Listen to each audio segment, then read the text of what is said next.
Hi everyone, welcome to my channel Education Facilitator. Today we are going to learn again 10 words from Word Made Easy Dictionary जो कि competitive exam के लिए बहुत ही important है। आप कोई भी गवर्नमेंट एग्जाम की तैयारी कर रहे हैं और अगर आप लोगों को अपनी वोकैब अच्छी करनी है तो आप ये मेरे चैनल पे जाकर के इसके जितनी भी मैंने अल्फ़ाबेटिकल ऑर्डर में वीडियोस बनाए हैं आप देखिए, आप लोगों को बहुत मदद मिलेगी। So let's begin. आज कुछ बाहर प्रोग्राम है, अगर आप लोगों को आवाज़ आती है तो आई एम सो सॉरी, क्योंकि बाहर से आवाज़ आ रही है और but still we learn. So first word is that's called malleable. What is it? It's called malleable. ये क्या है? पार्ट्स ऑफ स्पीच में ये एक एडजेक्टिव है जिसका अर्थ होता है लचीला या नर्म, ऐसा जो जिसको आराम से क्या किया जाए। अगर मेटल भी हो या किसी भी तरह का मटेरियल हो, उसको हैमर से मतलब हथौड़े से उसको मोड़ लिया जाए। अगर हम इस इंसान की प्रवृत्ति की बात करते हैं तो जो बहुत ही सॉफ्ट होते हैं, जिसको आसानी से मैनिपुलेट कर लिया जा सकता है, तो उसको हम मेलेबल बोलते हैं, क्योंकि ये एक विशेषता बताता है। ठीक है, चाहे वो नाउन हो या फिर प्रोनाउन हो। जैसे प्लाइट पर होता है सॉफ्ट, और देखिए मैंने सॉफ्ट लिखा भी है जो कि बहुत नाजुक होता है। वर्केबल या कह सकते हैं लचीला होता है, जैसे इसमें मैंने लिखा हुआ है ऑलरेडी। मान लेने वाला होता है। वर्केबल का मतलब जिसके साथ वर्क किया जा सके। अडेप्टेबल, ईजिली इन्फ्लुएंस, जो आसानी से इन्फ्लुएंस हो जाए। कोई जन चार मीठी बातें करे वो जल्दी, मतलब ज़्यादा मैच्योर नहीं है, ज़्यादा लोगों से क्या कहते हैं, ज़्यादा दुनियादारी जिसने नहीं देखी है। चलिए हम इसी एग्जाम्पल के थ्रू इसको समझते हैं। किसको? मैलिएबल को। She was young enough to be malleable. और वो काफ़ी कैसी थी? वो काफ़ी यंग थी, बहुत ही छोटी थी, जिसको आसानी से मतलब उसको आसानी से बहलाया जा सकता था, या वो बहुत ही नर्म मन की थी कि उसको कोई भी जन अपनी बातों में उलझा सकता था। इस तरह से हम समझते हैं। अच्छा, यहाँ पे दो मटेरियल का नाम लिखा मैंने। Lead and tin are malleable metals. जो सीसा और टिन होते हैं, ये किस तरीके बड़े नर्म होते हैं, जिनको आसानी से क्या किया जा सकता है, लचीले होते हैं, मतलब ये इस तरह के धातु है।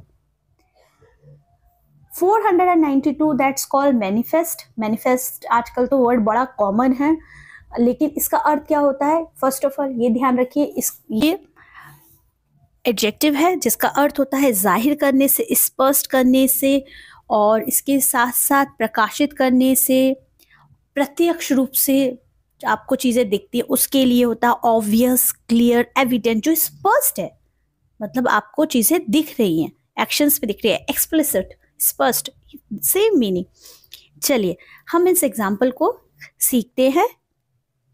The anger he felt is manifest in his painting. और जो उसने गुस्से को फील किया तो उसने क्या किया? अपनी पेंटिंग्स में। मतलब लोगों का अपना अपना गुस्सा जाहिर करने का तरीका होता है।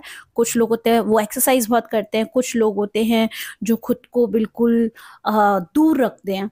और यहाँ पे एक व्यक्ति है जो कि एक आदमी, जिसको गुस्सा उसने कहाँ पे अपना प्रेजेंट किया? पेंटिंग्स को ज़्यादा उसने अच्छे से उसकी पेंटिंग्स को देख के फील कर सकते हैं, जाहिर किया। ही इज मैनिफेस्ट लाया, और वो बहुत ही एविडेंट रूप से, मतलब बहुत ही क्लियरली झूठ बोलने वाला व्यक्ति है। 493 दैट्स कॉल्ड मैनिफेस्टो। अब देखिए manifest and manifesto both are different. यहाँ पे मैनिफेस्टो का मतलब क्या होता है? ये एक नाउन है जिसका अर्थ होता है किसी भी प्रकार का घोषणा पत्र, या हम कह सकते हैं ऐलाननामा।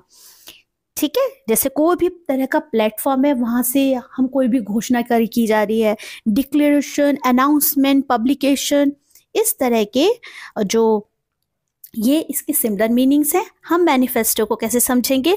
हम मैनिफेस्टो को एग्जाम्पल के थ्रू यहाँ पे देखते हैं मैनिफेस्टो का किस तरह से यूज हुआ है। चलिए, I was involved in the preparation of Labour's manifesto। और वो मैं जो लेबर के जो घोषणा पत्र की तैयारी में क्या था? शामिल था। ठीक है, और इसी से रिलेटेड मैंने नेक्स्ट एग्जांपल लिखा है। Labour won the election on this manifesto. और इस घोषणा पत्र पर लेबर ने चुनाव जीता। ठीक है, तो इस तरह से दोनों ही में आपने देखा घोषणा पत्र का किस तरह से यूज हुआ। Okay, There are two martials which I am going to explain. This martial in next slide also there will be martial. तो दोनों का डिफरेंट मीनिंग है एंड पार्ट्स ऑफ स्पीच भी आप देखिएगा दोनों की डिफरेंट है. This marshal it's MARSHAL. What is it? It is a verb जिसका अर्थ होता है ठीक करना, संवारना, सुव्यवस्थित करना, लीड करना, असेंबल करना, अरेंज करना, गाइड करना. ठीक है, तो ये भी इसकी सिमिलर मीनिंग है. चलिए हम इसी मार्शल को यहाँ एग्जाम्पल में समझते हैं. The marshal rode at the head of the parade. और जो मार्शल परेड में वो सबसे क्या कर रहा था, वो लीड कर रहा था, वो सबसे आगे चल रहा था. He was appointed fire marshal. और उन्हें फायर मार्शल क्या किया गया? नियुक्त किया गया. कोई डेसिग्नेशन होगा. Okay, now this martial 495 that's called which is related to martial arts. तो इसको क्या कहते हैं हिंदी में, जिसका अर्थ होता है जो सैनिक से रिलेटेड होते हैं, जिनको युद्ध से संबंधित जो होता है, सेना से संबंधित होता है, फौज से संबंधित. ठीक है, जैसे मिलिट्री से, आर्मी से, ब्रेव. और ये मार्शल कहीं ना कहीं अग्रेसिव भी होते हैं, क्योंकि जिस तरह के आप एक्शंस में इन्वॉल्व होते हो उस तरह की कहीं ना कहीं आप में विशेषता या उस तरह के गुण भी आते हैं.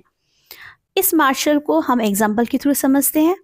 Martial arts originated in the east. और जो मार्शल आर्ट है उसकी उत्पत्ति कहाँ हुई है? पूर्व में हुई है. ठीक है, he faced a court martial for disobeying orders. अब यहाँ पे ये जो कोर्ट मार्शल है which is related to army, तो यहाँ पे आदेशों की अवहेलना, मतलब जो आर्मी के इंस्ट्रक्शंस थे उनको फॉलो नहीं करने की वजह से वहाँ पे उनको क्या करना है, किसका सामना करना पड़ा? जो कोर्ट मार्शल है उसका सामना करना पड़ा. 496 it is martyr. What is it? It's called martyr. ये क्या है? ये एक नाउन है जिसका अर्थ होता है शहीद. अभी 2-3 दिन पहले मैंने एक एग्जाम्पल बताया था जिसमें शायद किसी सैनिक को मारने के लिए बोला गया था कि वो मर गया. There is a difference. What is the difference? जो शहीद होते हैं वो किसी बिलीव्स के लिए, अपने देश के लिए, कुछ उद्देश्य के लिए उन वो शहीदों में गिने जाते हैं. ठीक है, तो there is difference, you must know about it. Put to death, kill. देखिए उनको मारा गया. Crucify, a person who is killed because of their religions और अदर बिलीव्स. ठीक है, तो ये जो शहीद का अर्थ होता है ये अपने आप में ही बहुत ही गर्व होता है. There was a friend of mine who told me, मतलब मैं उनसे बात कर रही थी तो शायद उनके फादर थे किसमें, आर्मी में थे. तो ऐसी कुछ बात हुई तो मैंने उनसे इससे रिलेटेड जब बात की तो उन्होंने कहा कभी भी आर्मी वालों को, जब भी कोई आर्मी उसमें किसी भी वॉर में मारी जाती है तो उसको कभी हम मारने वालों को नहीं बोलते. हम उसको कभी ये नहीं बोलेंगे कि वो मारा गया, हम उसको बोलेंगे कि वो शहीद हुआ, क्योंकि ये बहुत ही गर्व की बात होती है. तो we should always consider this. और मैं तब से इतना ध्यान रखती हूँ कि कहीं मेरे मुंह से कभी ऐसी कोई चीज़ ना निकले कि किसी की भावनाओं को अच्छा ना लगे. ठीक है, क्योंकि स्पेशली किसी शहीद के लिए और उसकी फैमिली के लिए बहुत ही आहत की बात होती है. तो we should be extremely sensitive and concern about all of them. So let's learn this martyr. ये मार्टर को हम यहाँ पे देखते हैं किस तरह से यूज़ किया जा सकता है. चलिए इस मार्टर को हम यहाँ पे एग्जाम्पल में समझते हैं. It is better to be martyr than a confessor. Confess करने से बेहतर ये है कि मैं शहीद हो जाऊं. ठीक है, killing him would only make him martyr. मैंने अगर मतलब उसको मारने से ये होगा कि वो शहीदों में गिना जाएगा या शहीद हो जाएगा. तो इस तरह से हमने मार्टर का यूज़ किया जो कि एक नाउन था. अच्छा, ये मैंने यहाँ पे ज़्यादा लंबा लिख दिया पर इसका बहुत ही साधारण सा मीनिंग है, क्योंकि उसमें इस तरह से ही थोड़ा सा एक्सप्लेनेशन में था तो मैंने उसको एज इट इज़ लिख दिया. What is it? It is called matriculate. वैसे इसका मतलब होता है मैट्रिक को पास करना, या इसके साथ साथ इसका अर्थ होता है भर्ती किया हुआ या शामिल किया हुआ. ठीक है, मैंने यहाँ लिख दिया है. ये क्या है? ये एक वर्ब है. अब इसको हम इंग्लिश में कैसे समझेंगे? To be formally admitted. किसी भी यूनिवर्सिटी में आपकी स्टडी के लिए आपका एडमिशन हो जाए, कॉलेज में, या आप इनरोल कर ले, member of body and specially on college and university. तो सिमिलर ही है, बट एक्सप्लेनेशन में थोड़ा सा लग रहा था कि मैं दोनों को लिख दूं, तो मैंने दोनों को ही लिख दिया है. Now let's learn this matriculate. He had been matriculated in the university. और उन्होंने विश्वविद्यालय में क्या कर लिया गया, उन्हें भर्ती कर लिया गया था या इनरोल कर लिया गया था. 3 years later he matriculated for advanced study. और 3 साल के बाद उन्हें क्या एडवांस स्टडी के लिए क्या किया गया, भर्ती किया गया. ओके 498. आई होप जो भी मैं वर्ड्स यहाँ पे एक्सप्लेन कर रही हूँ अच्छे लग रहे होंगे. आप लोग डेली जुड़ रहे हैं इस चैनल से.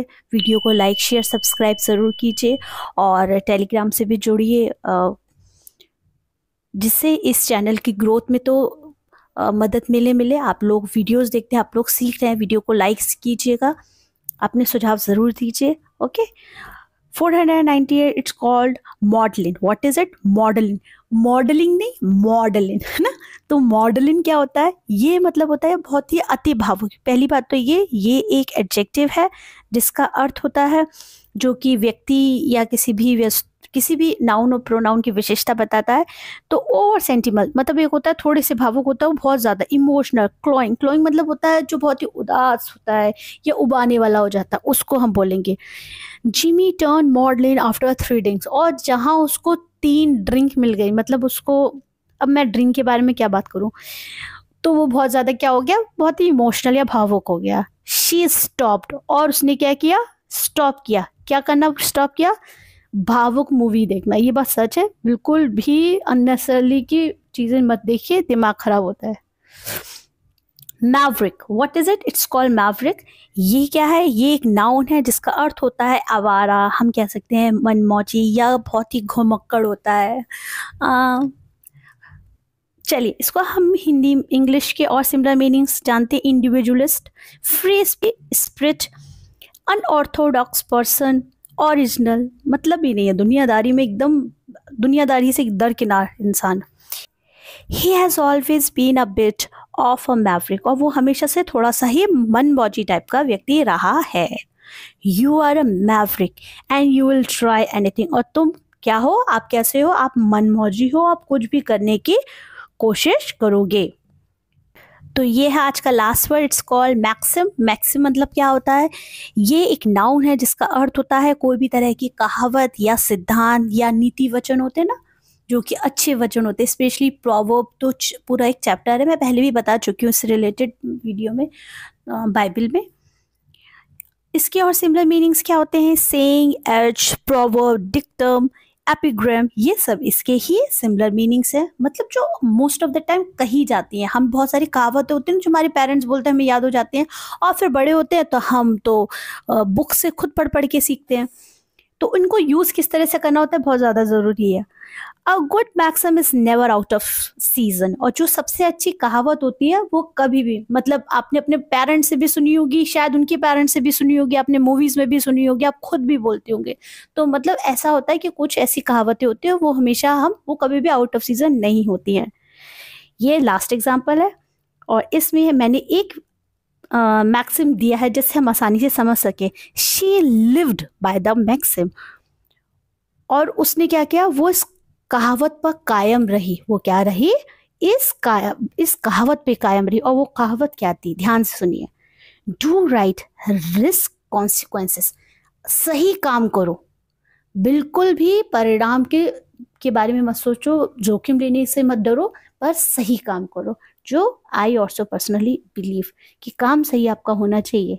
ठीक है, तो जैसे मैंने अभी आपको बताया था और मैं आपको दोबारा से बता रही हूँ, टेलीग्राम, मैंने कल जो प्रीवियस वीडियो है उसमें भी मैंने इस चीज़ को मेंशन किया था. जो टेलीग्राम है उस ग्रुप को मैंने चैनल में कन्वर्ट किया है. तो लिंक आप लोगों को डिस्क्रिप्शन बॉक्स में मिल जाएगा. आप लोग टेलीग्राम को ज्वाइन कीजिए, जिससे यहाँ पे मैं जो भी अपडेट देती हूँ, जो भी वीडियो होंगी, मैं वहाँ पे डालती रहूँगी. और आप लोग जुड़ रहे हैं, तो जो लोग नए जुड़े हैं उन सभी का स्वागत है इस चैनल पे. And that's it. Good night.